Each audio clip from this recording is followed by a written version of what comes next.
human.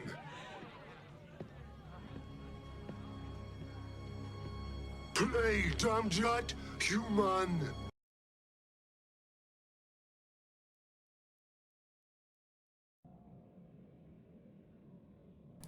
Hello again, my lovelies. Pirate Scum Gaming here with another awesome build review for you. This one has been a long time in the making. I've been meaning to do it for a while now, and I finally got the bug to do it. So today I'm going to be presenting you my Agony Phaser Beam Overload build.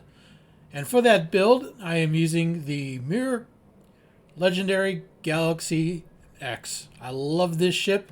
It is very powerful. It is the ship you call in when you want it dead yesterday. This ship packs a punch. It is a beast on the battlefield. And whatever this thing comes in contact with, it absolutely obliterates. So without further ado, let's go ahead and jump right into this build.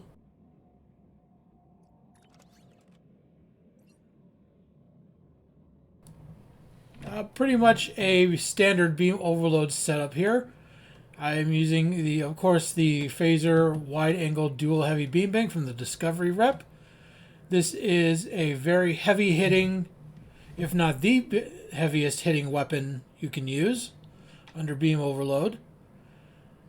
This works in concert with the Lorca's custom fire controls as well as the Dark Matter Quantum, and I will show you the set piece bonus when I get down to the Lorcator, as we affectionately call it.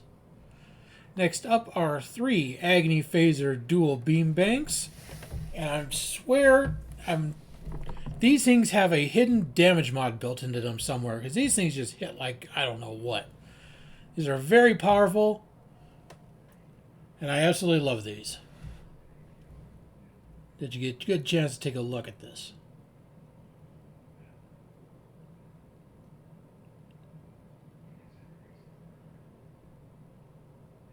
It has a nice disable AoE effect on them, which is very helpful. And like I said, these got to have some kind of hidden damage mod, because these things are way too powerful not to. And of course, we have the Dark Matter Quantum Torpedo. This is a very good general purpose torpedo. It's good on energy weapons as well as torpedo boats. I'm going to give you a chance to take a look at that. What makes them so powerful is the Dark Matter Dissolution, which deals physical damage every 1 second for 20 seconds. And whenever you see the enemy disappear in a purple poof cloud, as I call them, that is the Dark Matter Dissolution obliterating them. Space Core has not changed. I'm still using the Elite Fleet Intervention Protomatter Deflector from your colony. The tactical version of the Competitive Impulse Engine, the prevailing Innervated Impulse Engine. Instead of the Elite Fleet Plasma Integrated Warp Core, I've opted for the Mycelia Harmonic Core. This gives me a little extra. This feeds a little bit extra into excuse me, a little bit extra to hull capacity, which helps with Tyler's duality. And it's also part of the Nothing is Lost Forever set. So let's go ahead and take a look at that.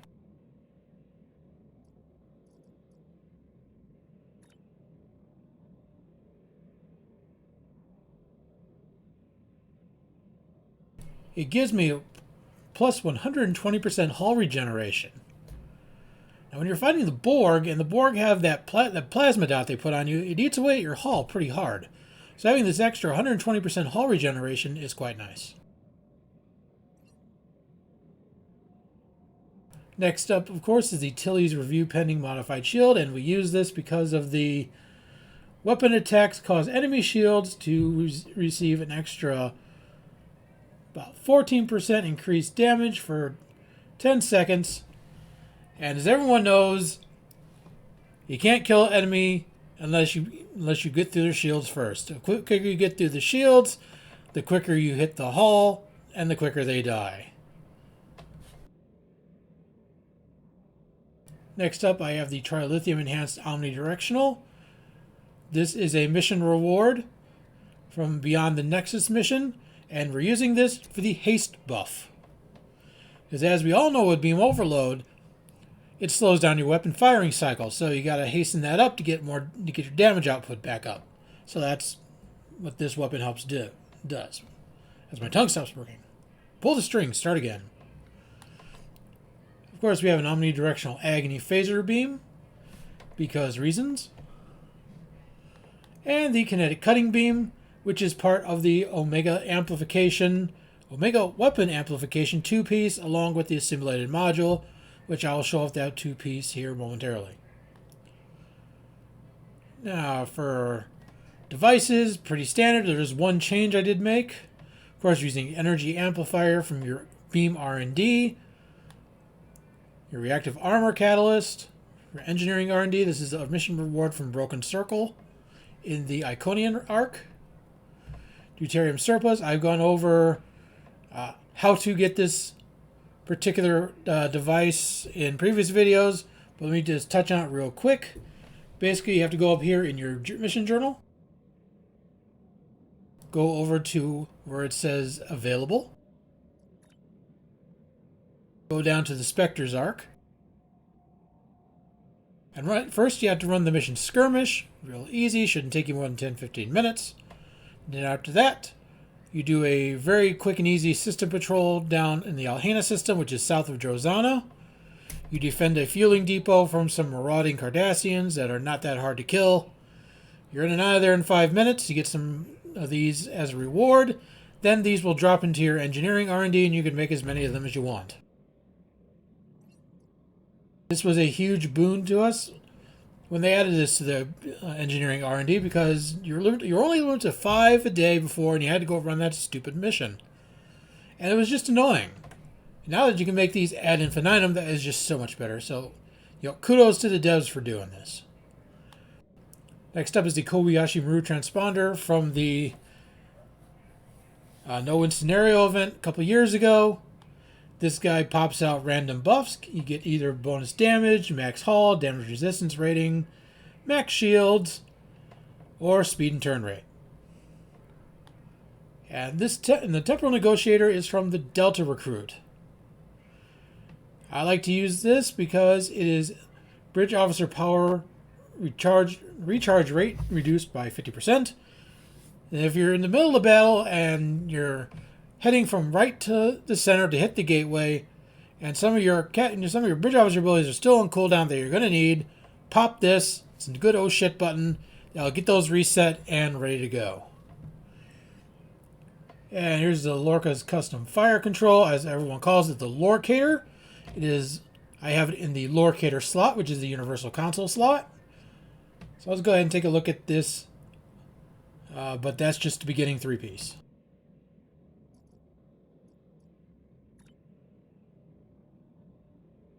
Okay.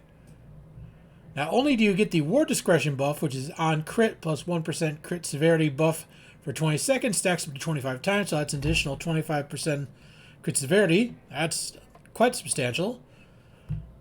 But with the 3-piece, you automatically launch 1 dark matter quantum torpedo at enemies below 50% health.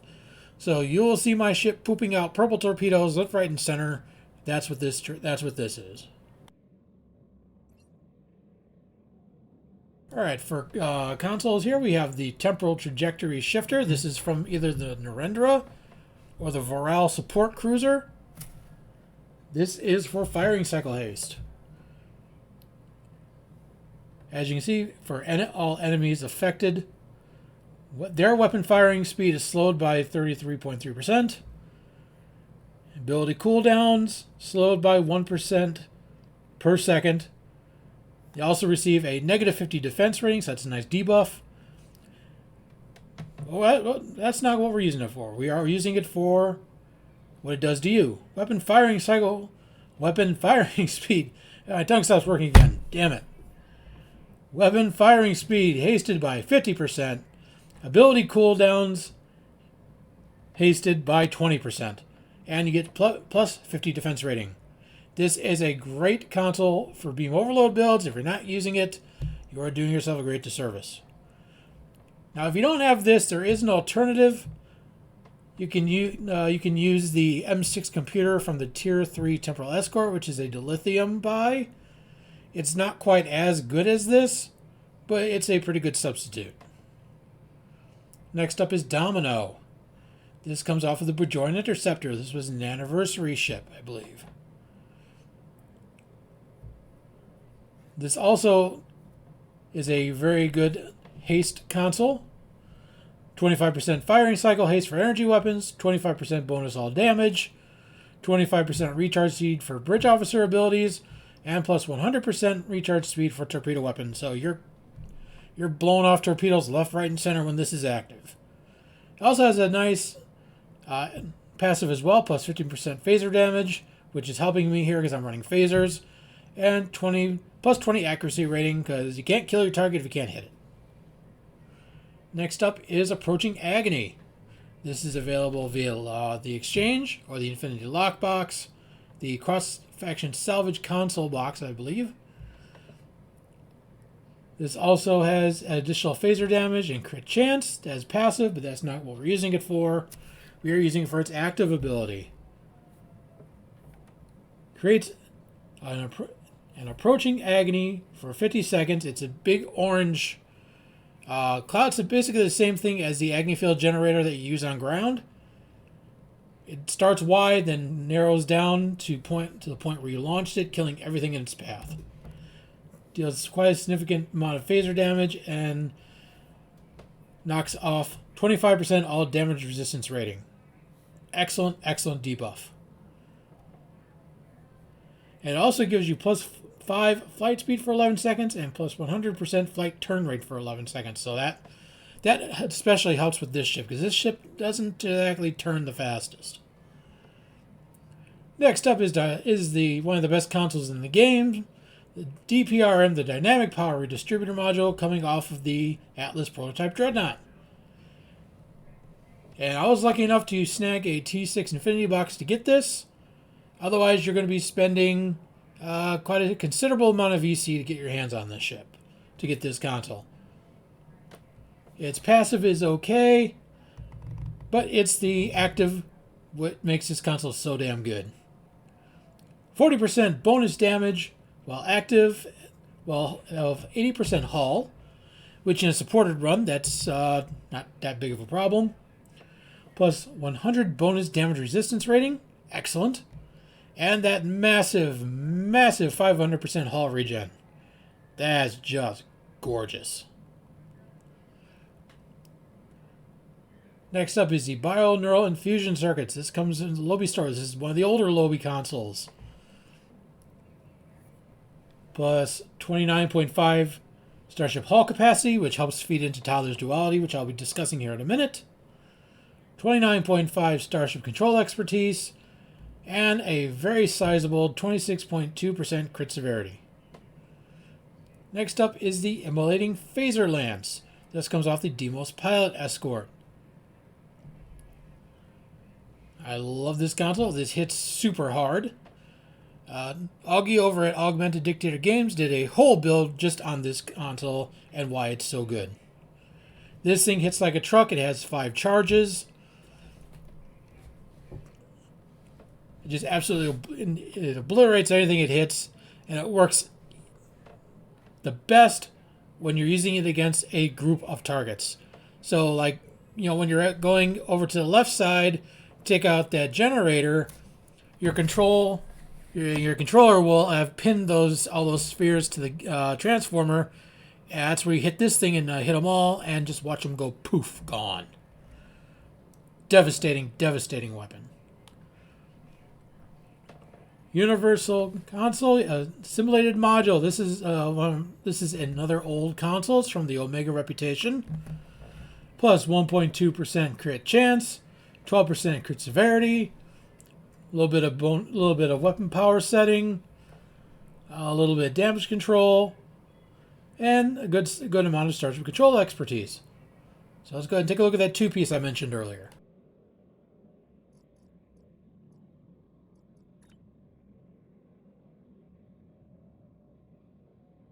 There we go. Omega Weapon Amplifier.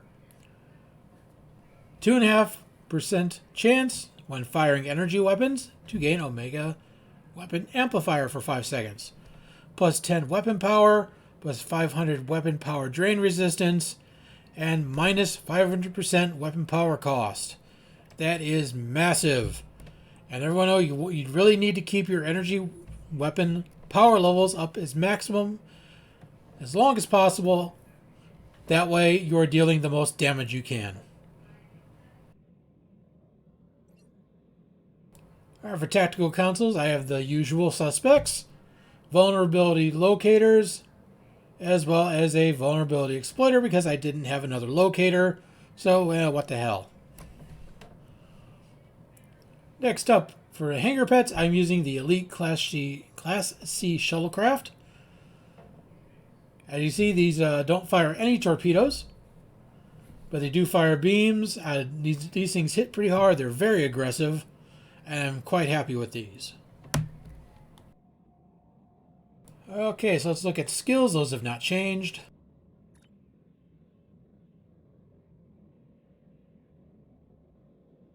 Alright, for those who would like to get a screenshot of this, now's the time to go ahead and pause the video.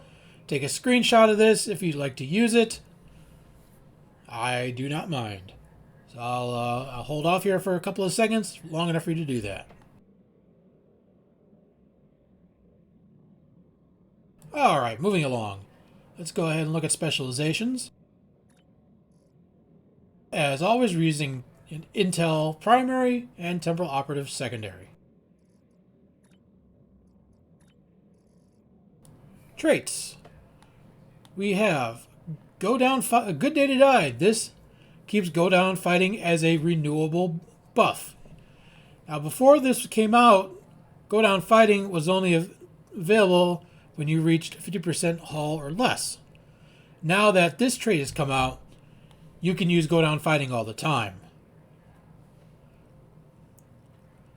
Intel Agent Attaché to help with Captain Ability cooldown. Self-modulating fire for its shield pen proc, which is very nice, of course. Like I said earlier, the sooner you cut through the shields, the sooner you hit the hull, the sooner you kill the enemy. Next up, superior beam training. Everyone gets a flat 5% beam. My tongue stops working. Pull the string. Start again. Everyone gets a flat 5% right out of the box. Now to upgrade this to the superior version, go to your K-13 fleet holding. You can buy the superior upgrade from there. Terran targeting systems. Flat 15% crit severity. Enough said. Unconventional systems. This is a must-have for this build. Using a control bridge officer ability gives you minus 7% recharge to universal consoles. And when we go over my bridge officer stations, I'll show you what I'm using to proc this.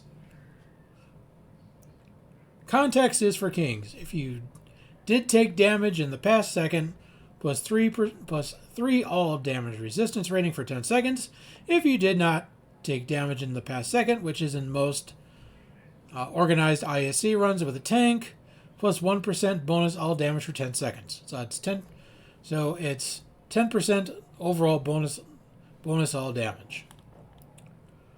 Next up, adaptive offense. Crit chance becomes plus crit severity during repeated crit hits. And believe me, you are critting like crazy with this ship. Inspirational leader. 10% chance activating any bridge officer ability. Grants plus 10 to most Starship skills for 15 seconds. Stacks up to 3 times. And of course, Boimler. This is the new kid on the block. This just came out not that long ago. This has effectively replaced Ox to Bat for cooldown reduction. Starship traits. Terran Goodbye. This comes off the Mirror Warship. Plus 5% crit chance for 20 seconds when you defeat a foe. And you are killing stuff left, right, and center in an ISE. The Ruin of Our Enemies. This is an expensive trait. This comes off of the Discovery Miracle Worker Flight Deck Cruises, Discovery D7. There's not that many of these ships out there, and if there are, they're very expensive. I was lucky enough that someone gifted me the equipment package box that this trait came in. When you defeat a foe, plus 3% bonus all damage for 20 seconds. Effect stacks up to 100 times. Duration resets on trigger. Every 5th defeat, minus 15% recharge time to bridge officer abilities. Emergency weapon cycle. This comes off the Kurak, the Morrigu, or the Arbiter battlecruiser. Available to you in the C-Store. This is a must-have for energy weapons. If you're running an energy weapon build and you're not running this, you're in trouble. Go stop what you're doing. Go pick up one of those 3 ships I mentioned, the Morrigu, the Kurak, or the Arbiter. Level it. Get this trait. Minus 50% weapon power cost for 30 seconds. 20% firing cycle haste for energy weapons for 30 seconds. Preferential targeting. This comes off of the NX refit. After using a beam fire at will, or a cannon scatter volley, plus 100% bonus, 100% damage to beam overload and cannon rapid fire. Super weapon ingenuity. This increases the duration of beam overload. This comes off of the Adaleth Dreadnought. That is a Lobby ship, or you can find it on the exchange. Kind of stinks that this particular trait is stuck behind a Lobby ship or exchange ship. It really needs to go into C-Store. I've ranted about this before, so I'm not going to be ranting about this much longer. Strike from Shadows. This comes off of the Imchala Bird of Prey or the Shran Light Escort. Available to you in the C-Store. When damaging a foe that doesn't have you targeted, to self for 30 seconds, decrease threat gen by 60%. Well, you don't want the enemy shooting at you while you're trying to kill them. 5% crit chance and 5% bonus all damage. As for space reputation, we are using magnified firepower. This is from the Gamma rep. Advanced targeting. This is from the Dyson rep. Controlled countermeasures. This is from, I believe, the Temporal rep. Tyler's Duality from the Discovery rep. And there are tricks to getting this a little bit higher so you can get more benefit out of it. The biggest tip I can tell you is using the prototype ablative Jevonite hardpoints. That increases your hull, the overall hull capacity, thus buffing this even further. And precision from the new Romulus rep for the crit chance. Alright, let's take a look at bridge officer stations. Alright, first up here in the Universal Lieutenant Commander, I have chemosite-laced weaponry, because who doesn't like radiation explosions? Torp spread to help get my dark matter quantum torpedoes around and get that dark matter dissolution around. Attack pattern beta for the debuff. Let it go also for the debuff. Distributed targeting to help spread around my beam overload attacks. Cannon scatter volley. This helps proc preferential targeting. And of course, the heavy hitter, the main event, beam overload 3. Okay, also we are using emergency power to engines to help with the turn rate and flight speed for this ship, to help me get around the map faster. Okay, remember when I was talking about unconventional systems and Yukon procs? This is one of them. Emit unstable warp bubble. This comes from the Broken Circle mission, I want to say. This is one of the 2 engineering abilities that procs unconventional systems. That is why I'm using it. It's also a pretty good AoE debuff. Emergency power to weapons to help proc emergency weapon cycle. Eject warp plasma. This is the other engineering ability that procs Yukon. That is the only reason I'm using it. Otherwise, I would never use this. It's useless. But in this case, I'm using it to proc Yukon. Tractor beam. This also procs unconventional systems, as well as scramble sensors.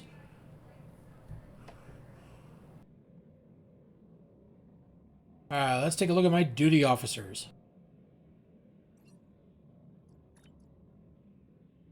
Okay, first up I have the twins here. my energy weapon officers. Chance for beam overload to cause all attacks against the target to gain 35% shield pen. Talked about this earlier. The faster you get through the shields, the faster you get to the hull, the faster they die. Plain simple English.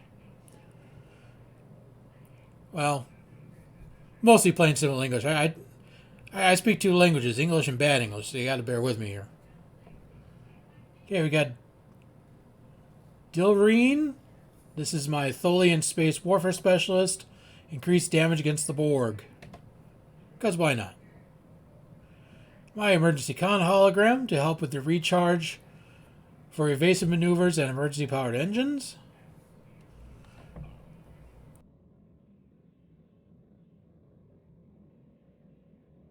Activating emergency powered engines causes the recharge on evasive maneuvers to drastically reduce. Now I'm going to show that off here momentarily.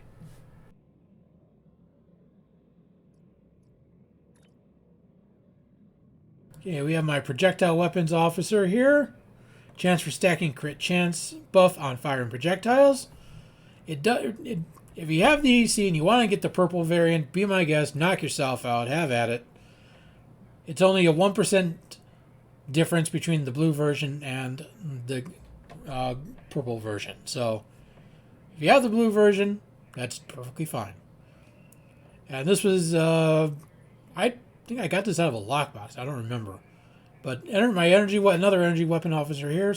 Chance for stacking crit chance on firing energy weapons. Alright, so let's do a quick beauty shot of this ship. I absolutely love this ship. It is absolutely gorgeous. It's got all those great lines. It's a powerhouse on the battlefield. It's an absolute beast. So let's take a tour.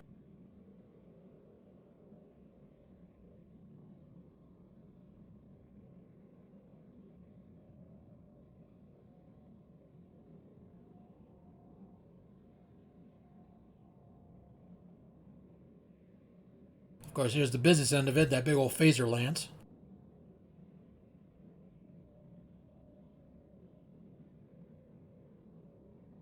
She's a beauty, isn't she? This is probably my favorite ship next to the Atlas. Okay, so with that being said, next up is the ISE run demonstration, and afterwards is the Parse Explanation. So I will see you on the flip side.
Okay, that was a hell of an ISE run.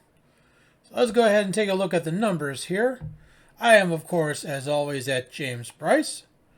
Joining me in this little fun run was my good friend at Lord Ice. Vrisic here, he was the tank for the run. Excellent job tanking, my friend. You're turning into one hell of a tank. You had just about 89% total damage in, and about just a little over 77% total attacks in. Well done, my friend. Well done. Going to make a hell of a tank out of you yet. Also along the run, with doing it in a support role, was my good friend Mikey, who is also a content creator. Go check out his YouTube channel. Ring that bell. Smash that subscribe button like it owes you money. I always look forward to Mikey's content. Does great work. He was my support for this run. Well done. Tagging along in the control role was my good friend Zanelli, also a content creator. Go check him out. Again, ring the bell, smash that subscribe button like it owes you money. Another great job in the control field for him. Well done. Always a pleasure to have him along, as well as Mikey. Lord Ice, you're always welcome. Another good friend, Talon here, was along for the run in a DPS role. Did just a little over 268k. Very well done, Talon. You are turning into one hell of a DPSer. You're going to get you at 300k yet. Keep up the good work. And me, of course, 632k with my Agony Beam Overload Phaser build. Like I said, the Mirror Gal X, it's a monster. It's a brute on the battlefield. It's the ship to call in when you need it absolutely dead yesterday. So let's do a little bit deeper dive into this.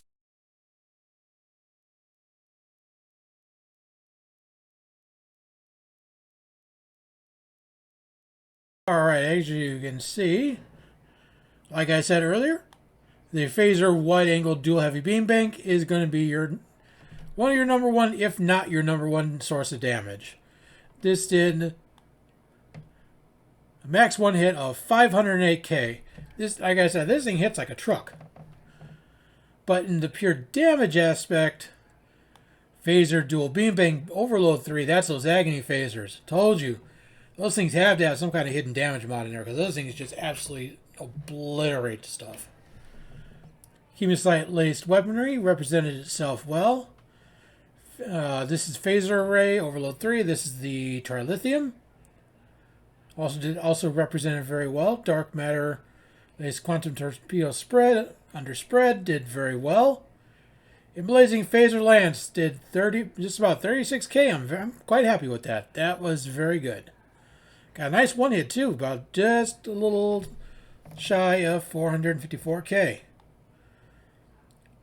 Got a salvo in here, so I stole someone's concentrate firepower. Oops, sorry.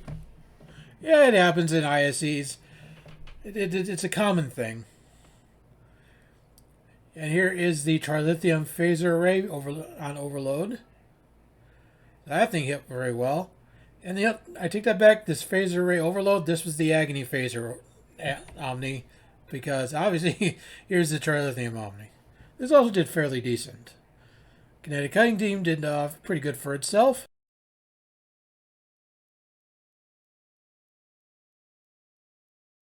Pardon me, I got lost here for a second. Approaching Agony did quite well. Concentrate Fire. There's someone's Concentrate Firepower 3 charge I stole. There it is. Again, oopsie, my fault. Entropic Rider from your temporal spec. This did very well for itself. I'm very happy with that. Going down the list a little more. Here's the Phaser Spinal Lance. Not the great. It didn't do the greatest, but it's a fun thing to do. It's not for the DP. It's not there for the DPS. It's there for the Barbie. You know what I mean? Because as everyone knows, Space Barbie is a true endgame. And if you didn't know, you know now. Here is the Agony Phaser's proc, disable and damage over time. Refracting Tetron Cascade. Borrowed Time is the effect from the Temporal Trajectory Shifter.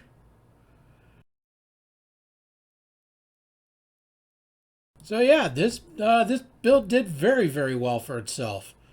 Could it have been a little better? Possibly, depending on how RNG this is and how the servers are feeling. If the the maps are going to cooperate, sometimes the maps don't work right, and you get the odd weird things happening. So like I said, it's all RNG whether or not you're going to have a good run. But as in this instance, I did a very good run. I'm very happy with the overall turnout of this. So that being said, some final thoughts. If you guys do get a chance to get the legendary Mirror Gal X, I highly recommend you get it. Word to the wise, it does take a little bit of practice learning how to pilot it. It does have a little bit of an inertia problem. But once you learn how to overcome that, this is a great ship. I give this ship 8 out of 10. I love it. It's good. The build works well on it. The theme works well on it. It's just a tactical powerhouse. I absolutely love this ship. So, with that being said, if you like this and any other of my content, please ring the bell, hit the like, smash that subscribe button like it owes you money. It helps with the YouTube thingamajigs and the doohickeys that go on behind the scenes there, and it helps to promote my channel. So, this is Pirate Scum Gaming signing off, and as always, don't go by the book, think like a pirate, and I'll catch you next time. Like all Starfleet, you talk and you talk, but you have no gramba.